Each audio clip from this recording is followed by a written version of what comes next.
Aleluia! Pode sentar, queridos. Glória a Deus.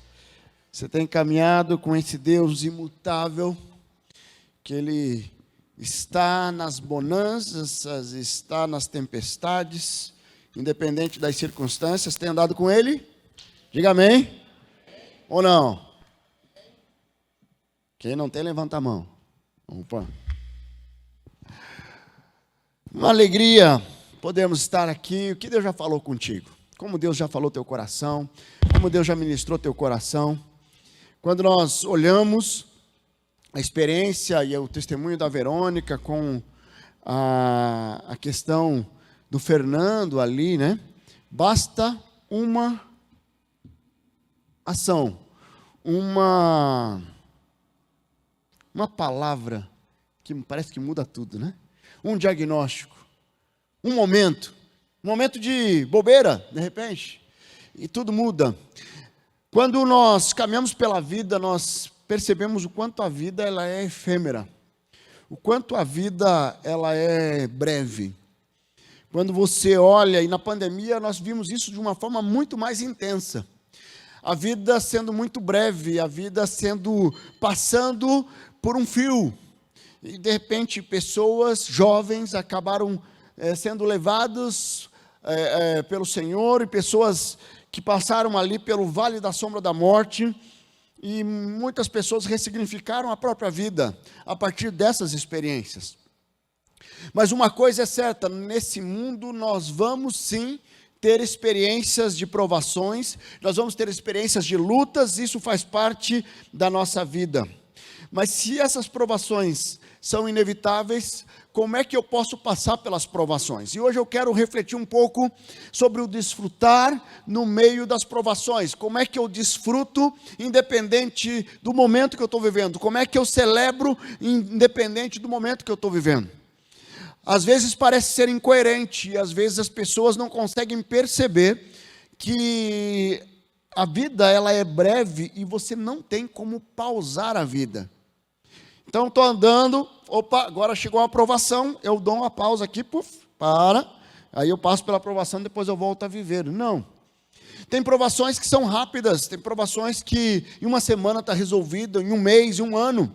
Mas tem provações que demoram anos, e que de repente pode demorar muito mais. E cabe a mim decidir como eu vou reagir a essas provações, se eu vou desfrutar aquilo que Deus tem para mim, mesmo no meio das provações, ou se eu só desfruto daquilo que Deus me entregou, da minha família, dos meus relacionamentos, daquilo que Deus tem para mim, somente quando as coisas vão bem.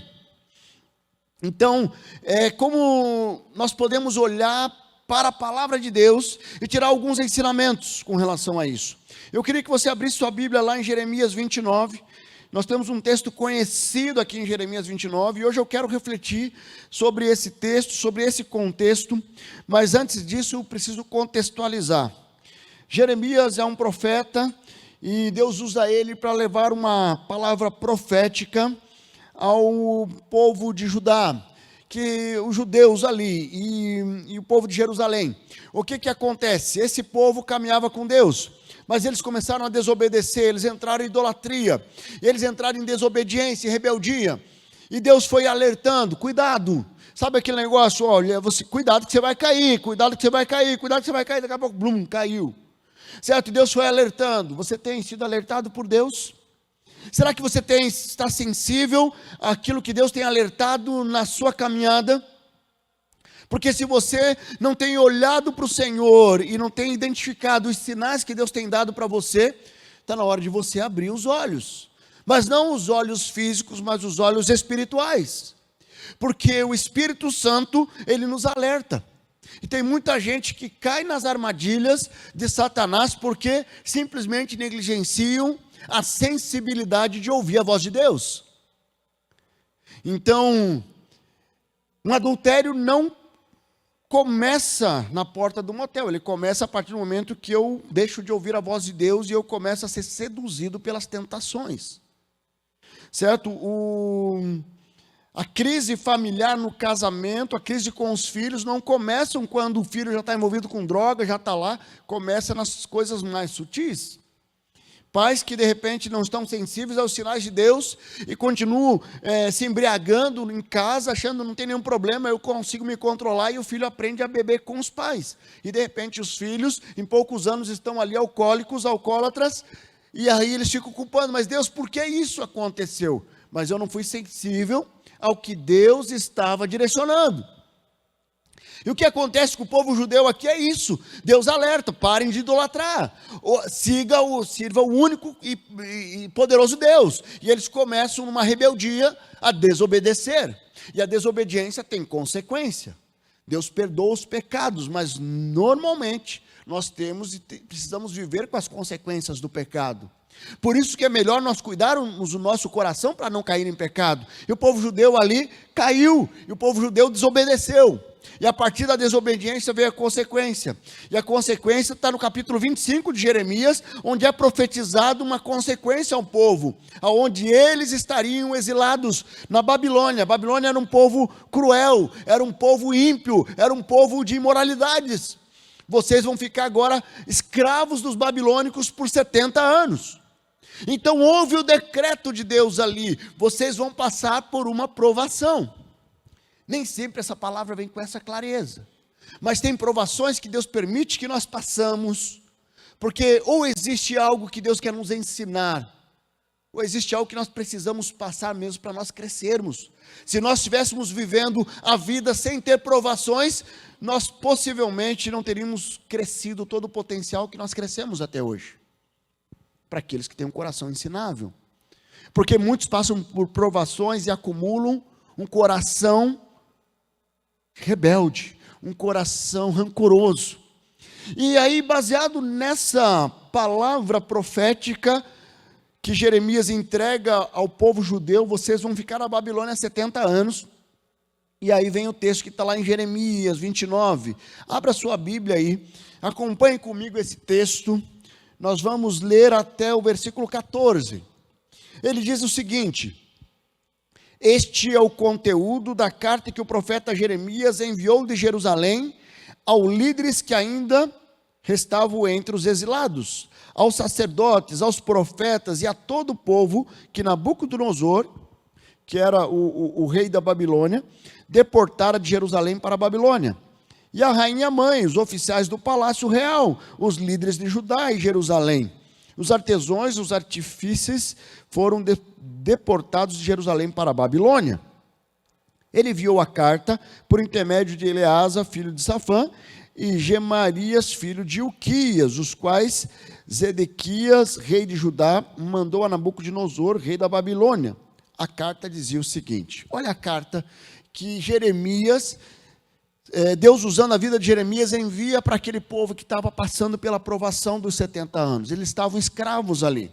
Ele diz o seguinte, assim diz o Senhor dos Exércitos, o Deus de Israel, a todos os exilados que deportei de Jerusalém à Babilônia: construam casas e habitem nelas, plantem jardins e comam seus frutos, casem e tenham filhos e filhas, escolham mulheres para casar-se com seus filhos, e deem as filhas em casamento, para que também tenham filhos e filhas.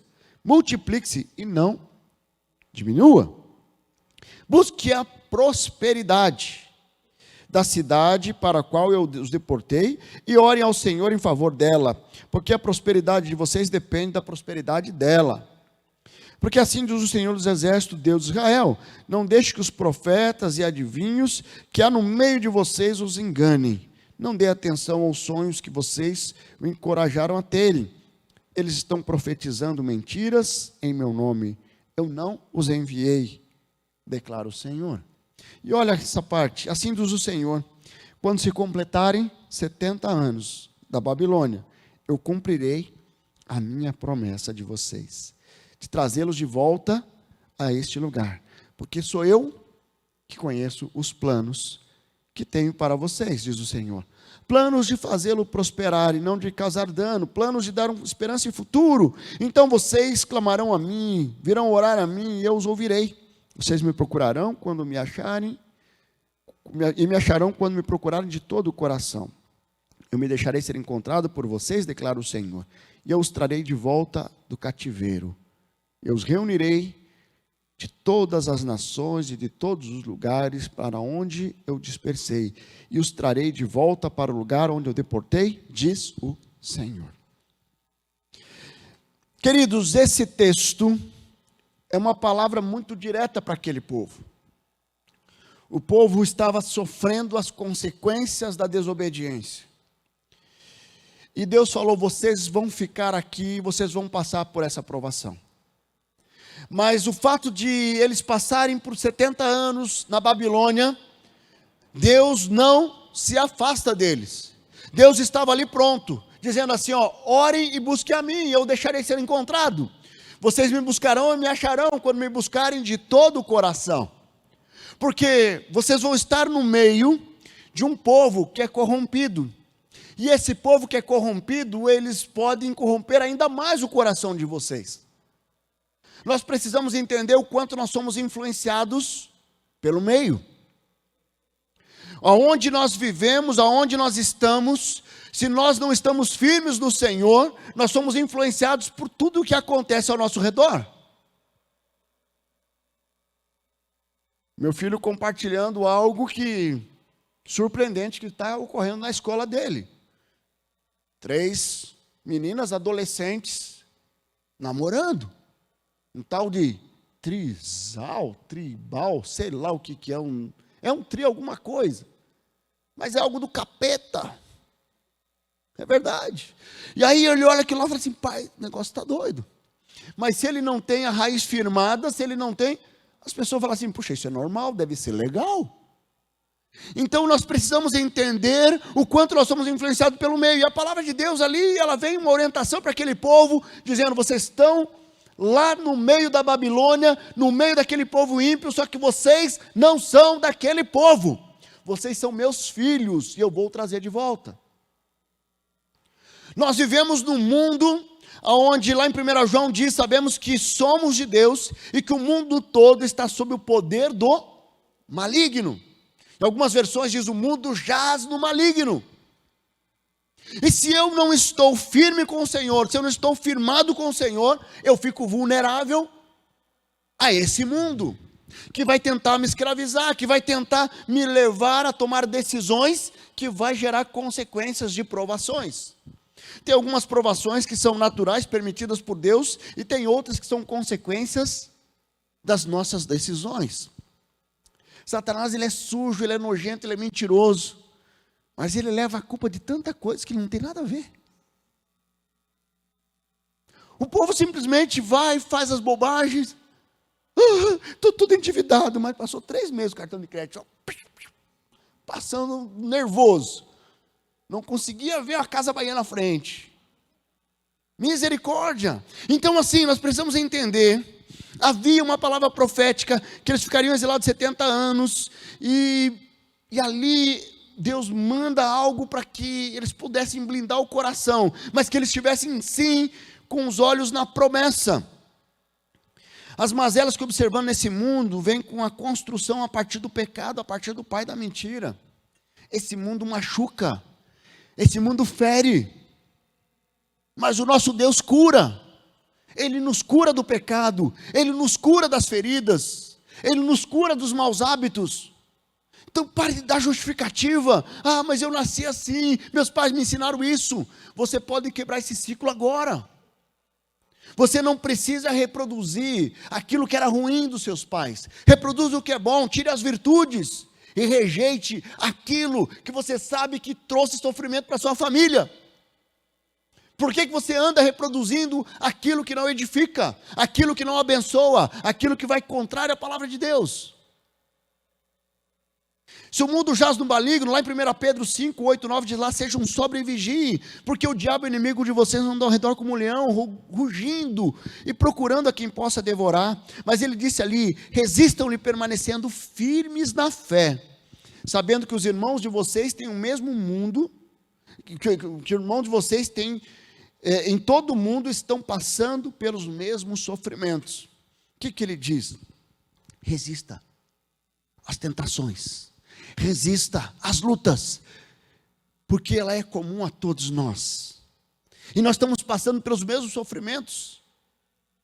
talvez com uma cor diferente, um jeito diferente, mas a raiz do problema, ela vem fruto da natureza pecaminosa, fruto do pecado. Por que eu fico enfermo? O projeto original não era enfermidade, a enfermidade veio depois do pecado. Por que eu morro? O projeto original não era morrer, veio depois do pecado. Então eu preciso ter essa percepção espiritual para conseguir identificar as armadilhas que Satanás, que anda ao redor como um leão, procurando te devorar. Eu preciso estar sensível para não cair nas armadilhas. Então, portanto, sim, o sofrimento faz parte da vida.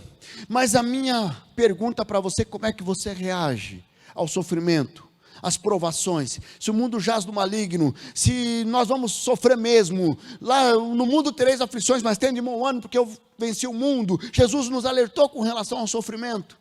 Como é que eu reajo? Será que eu fico murmurando? Será que eu fico reclamando? Ou eu consigo desfrutar no meio das provações? Porque se eu tenho provações que não dependem de mim, eu posso passar por elas murmurando ou desfrutando. Conhece pessoas que só reclamam. E quanto mais reclama, mais confusão aparece. Queridos, a murmuração foi um dos pontos que está lá em 1 Coríntios 10, onde o povo de Israel não entrou na terra prometida por causa da murmuração. Eu quero olhar para esse texto, para esse povo judeu, que estava ali escravo, exilado na Babilônia, que agora, eles precisariam passar 70 anos. Muitos daqueles homens que foram para lá não voltaram. Eles morreram lá, porque 70 anos é o tempo de vir uma nova geração. Mas havia ali algo muito especial, que a palavra de Deus nos orientou aquele povo a não parar a vida, mas sim desfrutar. Desfrutar. Por isso que o desfrutar ali, vocês vão casar, vocês vão fazer tudo o que tem que fazer, vão plantar, vão colher. Desfrutem, mesmo nos meios das provações. Eu quero trazer algumas orientações aqui, porque para desfrutar nas provações, o que nós precisamos fazer? Olhando para o texto aqui, a palavra de Deus, a carta que Jeremias envia para aquele povo, ele traz ali, construam casas, habitem, tal, ele traz toda a recomendação para o desfrute. Mas logo na sequência ele faz o quê? Ele deixa uma promessa. Para nós podermos desfrutar nos meios das provações, nós não podemos ficar olhando para o processo das provações, mas para o final, para a promessa que Deus tem para nós. Então, para desfrutar, não tire os olhos da promessa, porque houve uma orientação do desfrute, mas houve sim uma promessa. No versículo 11 diz lá, porque eu conheço os planos que tem para você, plano de fazer prosperar, de não lhe causar dano. Se Deus tinha planos para ele de não causar dano, por que Deus mandou eles para a Babilônia? Você já parou para pensar? Já parou para pensar? Eu lembro uma situação de um casal que houve uma destruição no casamento deles, com 18 anos de casados. Mas uma destruição tremenda. E Deus revelou coisas ali muito doloridas. E eles sofreram muito. Mas eles passaram pelo deserto, passaram por provações terríveis. Mas Deus foi restaurando, e houve um processo. E muita gente falava bobagem, e eles olhavam para a promessa. E muita gente falava bobagem. Muitas vezes eles chegaram no gabinete pastoral e falaram assim: pastor, não vai dar não, vamos desistir. Não tem como, a fulana falou isso, o ciclano falou aquilo. Sabe, e estava ali, e eles olhando para a promessa. E eles olhando para a promessa. E de repente foi acalmando a tempestade. Foi acalmando. E que alegria ver hoje eles vivendo uma vida como casal extraordinário. E eles falaram assim, e ela principalmente: pastor, eu tinha um marido podre, eu tenho um marido novo. E ele falando: eu não era um bom pai, agora eu sou um pai que honra meus filhos. Eles precisaram passar pelas promessas, porque nós cantamos aqui que todas as coisas, Deus age em todas as coisas para o bem. Eu preciso entender, se Deus prometeu o melhor para mim, as provações são somente um processo que eu preciso passar. Seja como consequência do pecado, seja por permissão de Deus, para me fazer crescer e para ir para um próximo nível de intimidade e de comunhão com o Senhor.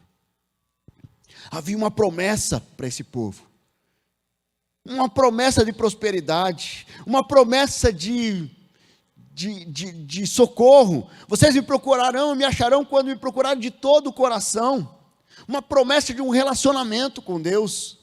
Deus, essas promessas estão aqui para nós. Deus promete nos atender, promete nos ouvir, mas o que acontece é que muita gente não busca Ele. Muita gente fica se contentando com um versículozinho de Instagram, mas não busca com intimidade, com profundidade.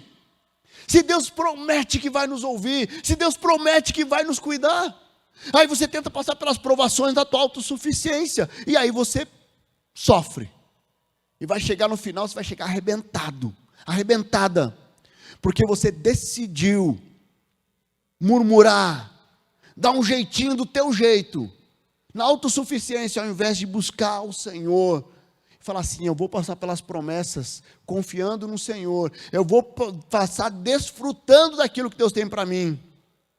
Já viu pessoas que estão no meio da luta, eu não consigo mais orar, eu não consigo mais ler a palavra, porque eu estou na luta. É quando deveria buscar mais. Quais as promessas que Deus tem para a tua vida? Promessa de desfrutar realmente.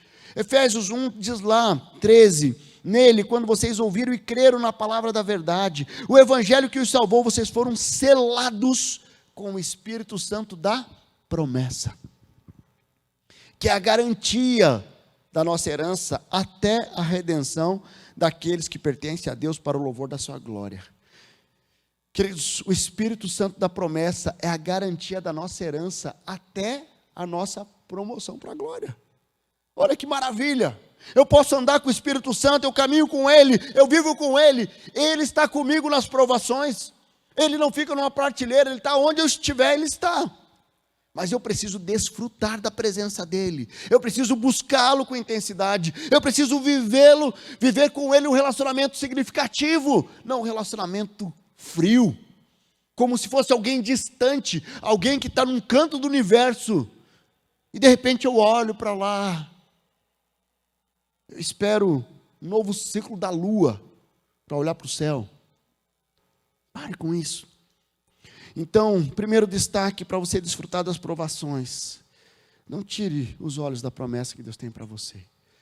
Deus tem promessas específicas para a sua vida. Deus tem promessas que é para todos nós. Mas Deus considera a sua particularidade, a sua individualidade, para te entregar promessas preciosas. Desfrute daquilo que você está passando hoje. Pessoas param de sorrir nas provações. Sorria, porque eu vou desfrutar tudo que Deus tem para mim, independente das circunstâncias, porque o desfrute é uma promessa do Senhor. Amém? Jesus amado. Qual o segundo ponto que eu vejo aqui?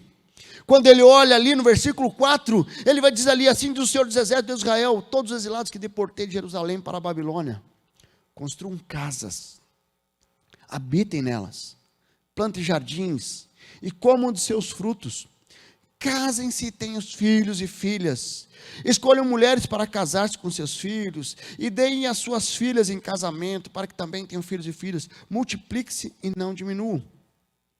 Olha só, eles estão no meio das provações, o que Deus orienta eles? Invista na sua vida profissional, vai ser o CEO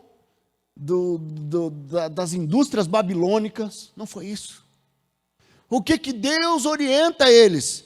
Construa casas, ore por uma esposa preciosa, façam filhos, plantem, usufruam, desfrutem do seu lar, da sua família. Uma coisa que acontece às vezes no meio das provações. As pessoas têm vergonha de compartilhar para a esposa, para o esposo. Tem vergonha de compartilhar para os filhos. E eu não compartilho as lutas, até que tudo se explode. Aí quando vê, é surpreendida com um grande caos. Que terrível é isso. Eu lembro uma situação onde um dos cônjuges foi escondendo uma crise financeira. Foi escondendo. E de repente, estoura tudo.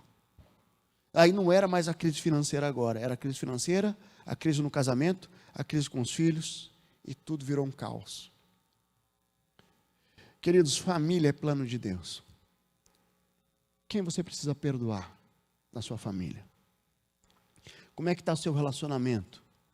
Com seu cônjuge, com seus filhos, com seus pais, com seus irmãos. Tenho caminhado com um jovem senhor, já que está 14 anos, sem falar com o irmão. 14 anos. Por bobagem, por besteira. Quando Deus orienta a fortalecer a família, existe um valor e um princípio aqui. Vocês são filhos.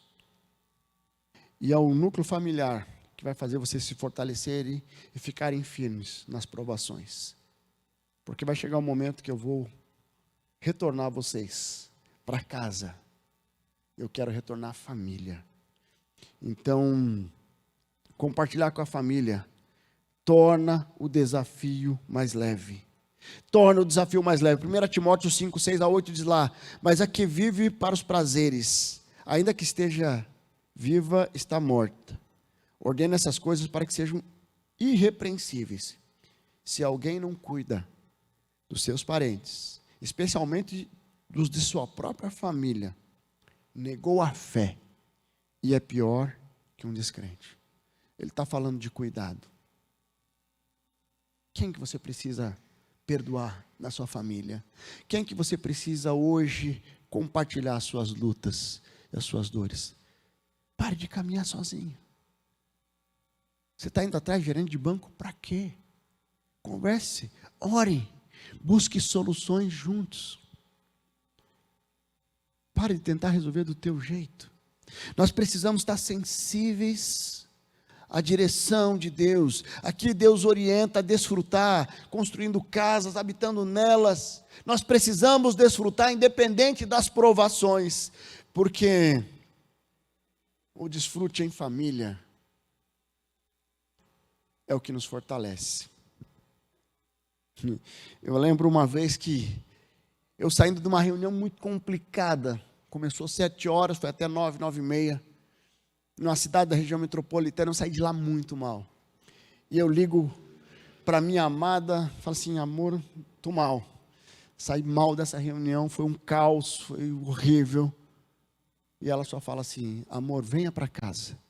Eu falei: não, mas eu tenho outra reunião agora. Cancela, adia, faz o que você quiser, mas vem aqui para casa. Aí eu peguei, adiei a reunião que eu tinha depois e fui para casa. Eu cheguei, ela estava na cama, com a Bíblia em cima das coxas ali. Ela tira a Bíblia para o lado, deita aqui. Eu deito no colo dela. Ela começa a fazer um cafuné em mim e fala assim: deixa eu te compartilhar o que Deus falou comigo. E ela começa a ministrar meu coração.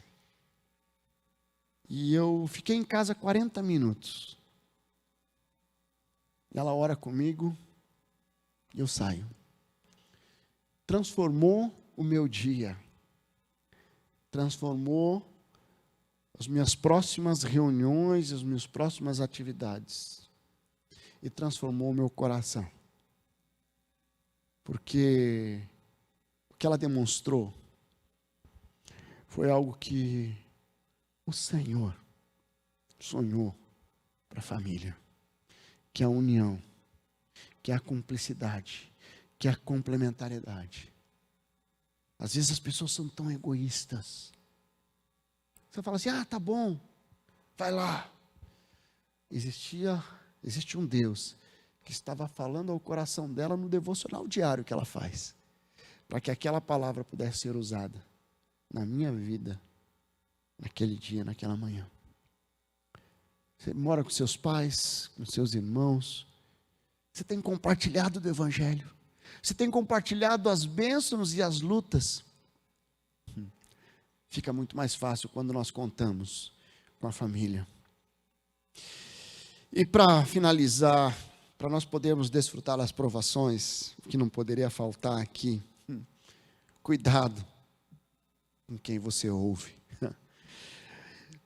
Como é que Jeremias coloca um destaque tão especial aqui, vindo do Senhor?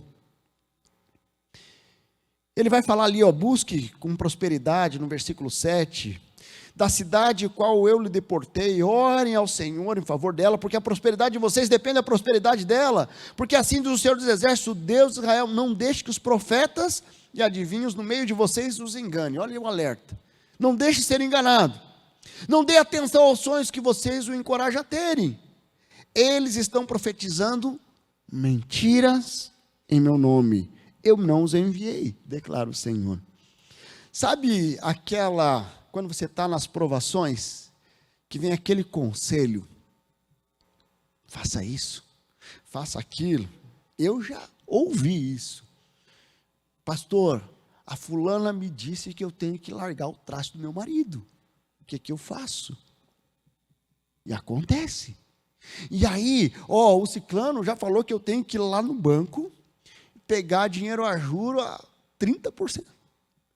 Estou exagerando, logicamente, não é nesses termos. Mas pessoas que não têm autoridade têm influenciado muitos filhos de Deus que deveriam ser dirigidos pelo Espírito Santo.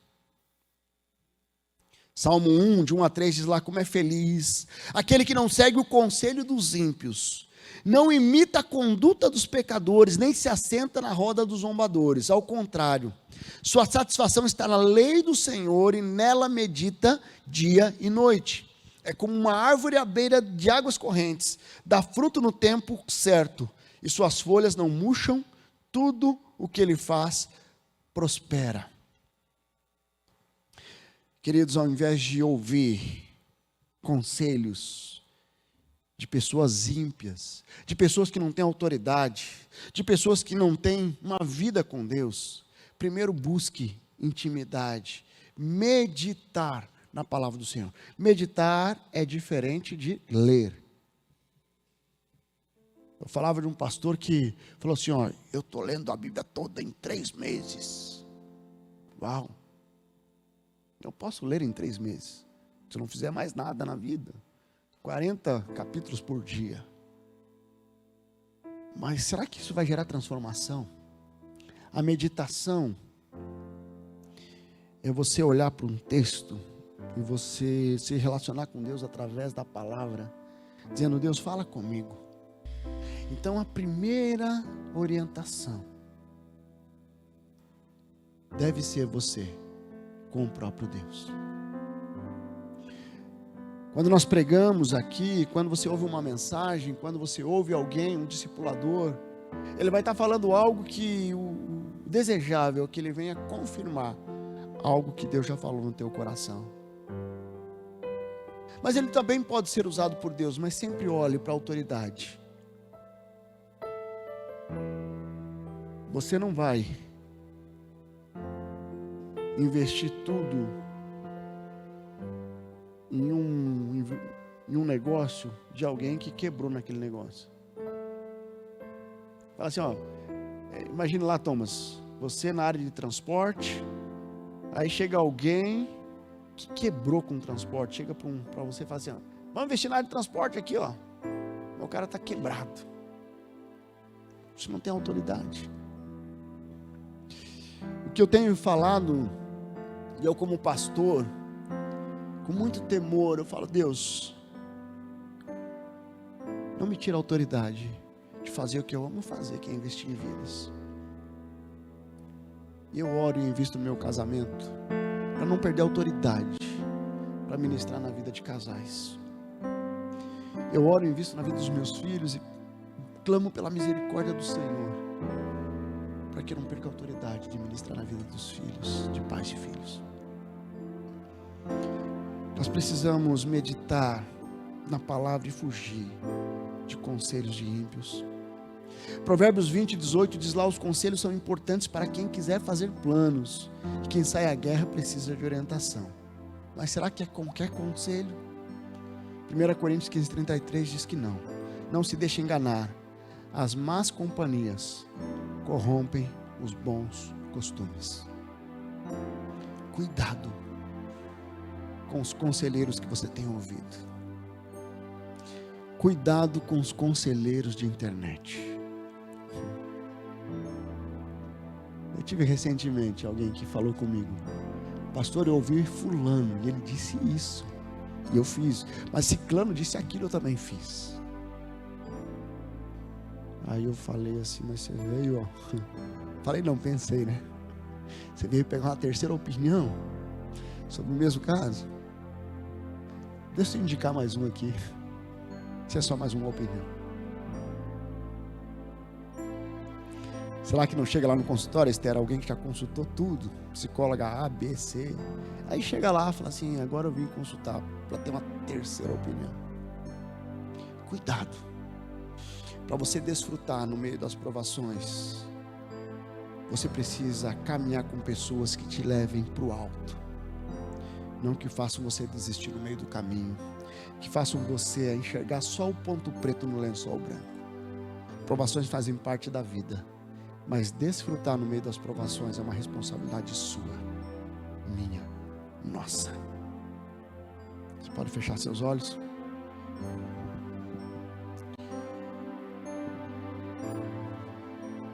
O desfrute das provações.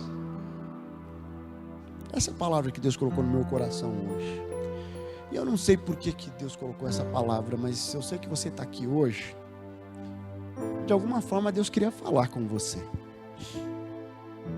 Eu quero desafiar você a refletir, você com o Senhor. Será que você tem desfrutado daquilo que Deus tem para você, na sua família, no seu trabalho, na sua intimidade com Ele, na sua vida emocional? Como é que está o teu desfrute das promessas do Senhor? Será que você tem tirado os olhos da promessa ou você tem mantido os olhos na promessa? Como é que está o teu relacionamento com a família? Você tem desfrutado da presença, da companhia da sua família? Ou você está esperando anos para poder reconciliar e reduzir significativamente o tempo de memórias que você poderia ter construído? Será que você tem dado ouvido a pessoas que não têm intimidade com Deus e têm dado conselhos baseados no humanismo, os conceitos humanos de autoajuda? Está na hora de você refletir e renunciar conselhos ímpios para decidir ouvir a voz de Deus. Tem um desafio para você que está aqui nessa noite, você que está aqui na sua casa também. Eu quero desafiar você que nunca entregou a vida ao Senhor, porque uma das coisas que nós precisamos para ter essa intimidade é quando nós entregamos a vida a Ele, quando nós deixamos o Espírito Santo caminhar conosco, que é o nosso conselheiro, é aquele que vai nos ajudar a desfrutar no meio das provações. Se você está aqui, você nunca entregou sua vida ao Senhor, eu quero fazer uma oração aqui. Eu queria que você repetisse aí no teu coração, é você e Deus, enquanto a igreja está orando. Se você nunca entregou sua vida ao Senhor, você nunca falou, fez uma oração de entrega, faça isso hoje.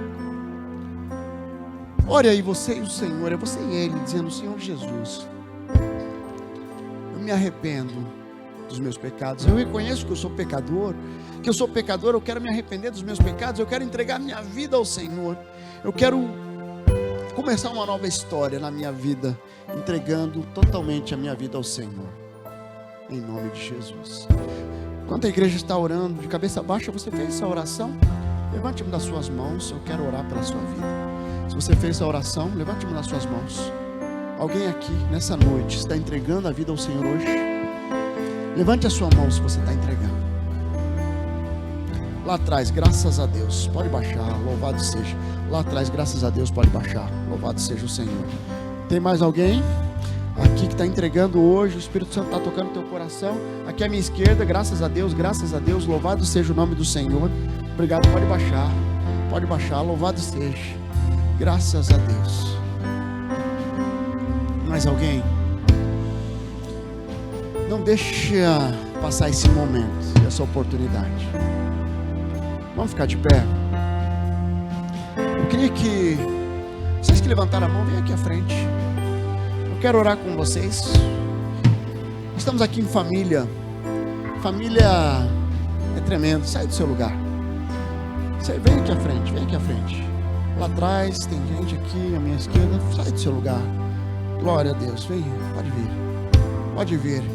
Glória a Deus. Tem alguém do seu lugar aí do seu lado? Vem aqui à frente. Sem problemas, sem constrangimentos. Não tem problema não. Mais alguém pode sair do seu lugar. Nós vamos orar aqui. Nós vamos ter um tempo de oração. Agora eu queria desafiar você. Nós temos 3 pontos aqui que nós conversamos com relação à promessa, com relação a ouvir pessoas que estão passando por provações. Louvado seja o nome do Senhor pela vida de vocês. Essa decisão mudou a minha vida há muitos anos atrás. E eu creio que vocês vão experimentar uma mudança extraordinária. Eu sei que tem mais pessoas que levantaram a mão. Não tem problema se você quiser ficar no seu lugar. Nós só queremos, o fato de vir aqui à frente é que nós podemos orar de uma forma intencional. Nós queremos ajudá-los nessa decisão. É uma decisão que depende agora de uma caminhada, de conhecer mais a Deus, esse Deus que nos ama e que transforma as nossas vidas. Então eu louvo a Deus pela decisão de vocês e eu quero ajudá-los nesse processo. Mas eu quero também, olhando para esses desafios, Deus colocou no meu coração algo muito forte em relação à família. Essa palavra com relação a perdão na família, restauração na família, nem estava no meu esboço. Mas o Espírito Santo veio e tocou no meu coração.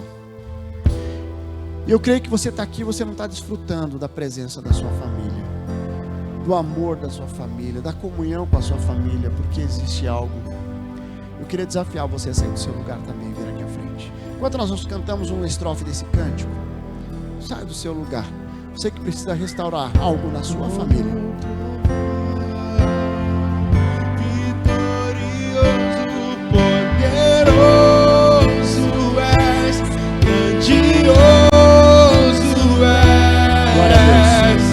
Que vem ao céu, nós proclamamos poderoso és, grandioso és, como um trovão impetuoso, poderoso és, grandioso és. Ao céu, nós proclamamos poderoso és, grandioso és. Eu sei que tem gente aqui que está resistindo. Entregue essa dor, essa mágoa, esse ressentimento nos pés da cruz. Restauração na família que começa com uma decisão. Uma decisão de restaurar. Se Deus está falando contigo, nós vamos cantar mais um pouquinho e você vai vir aqui à frente. Pare de resistir. Vitorioso és, na tempestade está, teu nome infalível és. Os reinos em vão, teu trono acima está. Mais alguém, segura esses irmãos que estão aqui à frente. Teu nome imutável és, vitorioso és, na tempestade estás. Teu nome infalível